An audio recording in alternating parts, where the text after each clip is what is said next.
Tatlong setting sa ating Google Chrome na dapat ay naka-turn off para hindi na tayo nakaka-receive ng napakaraming notification galing sa kanya at para mas mapatagal pa natin ang battery life ng ating mga cellphone.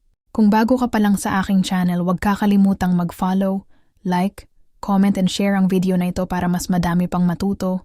First step, long press lang ang Google Chrome. Then click lang ang app info. Click notifications. Dapat ito ay naka-off click lang, then back. Next, click ang Google Chrome.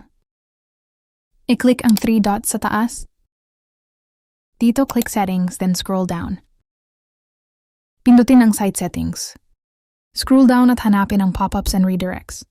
Click lamang ito at dapat ito ay don't allow sites to send pop-ups and use redirects. Click back, then click intrusive ads. Pindutin ang ads are blocked on sites known to show intrusive or misleading ads.